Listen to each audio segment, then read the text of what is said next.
राधे कृष्णा दोस्तों आज हम आपके लिए बहुत अच्छी कहानी लाए हैं जिसको आप सुनकर अपने आचरण में ढालें। दोस्तों कहानी का शीर्षक है संगति का असर।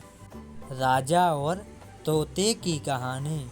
एक दिन एक राजा शिकार करने के इरादे से अपने लोगों के साथ एक जंगल से गुजर रहा था। बहुत दूर दूर तक कोई शिकार नजर नहीं आ रहा था। वे धीरे धीरे घने जंगल में प्रवेश करते गए। बस कुछ ही दूर गए थे कि उन्हें कुछ डाकुओं के छिपने की जगह दिखाई दी।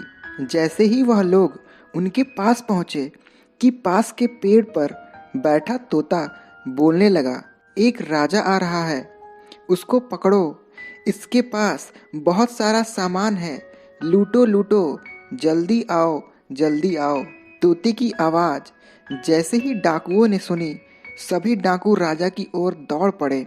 डाकुओं के अपनी ओर आते देखकर राजा और उसके सैनिक दौड़कर भागने लगे। भागते भागते काफी दूर निकल गए। सामने एक बड़ा सा पेड़ दिखाई दिया। कुछ देर आराम करने के लिए सभी उस पेड़ के पास चले गए।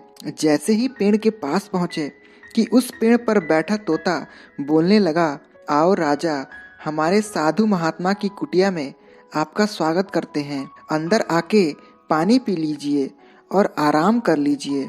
तोते की इस बात को सुनकर राजा हैरान में पड़ गया और विचार करने लगा कि एक ही जाति के दो प्राणियों का व्यवहार इतना अलग अलग कैसे हो सकता है। राजा को कुछ समझ में नहीं आ रहा था। वह तोते की बात मानकर अंदर साधु की कुटिया में चला गया। साधु महात्मा को प्रणाम कर उनके पास बैठ गया और अपनी सारी कहानी सुनाई और फिर धीरे से पूछा, इन दोनों तोतों के व्यवहार में आखिर इतना अंतर क्यों है। साधु महात्मा ने आराम से सारी बातें सुनी और बोले, ये कुछ नहीं राजन, बस संगति का असर है। डाकुओं के साथ रहकर तोता भी डाकुओं की तरह बन गया है और उनकी ही भाषा को बोलने लगा है। मतलब जो जैसे वातावरण में रहता है वह वैसा ही बन जाता है।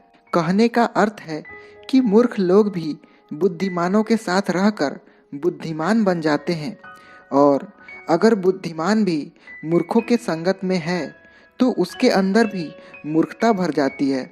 इसलिए हमें संगति सोच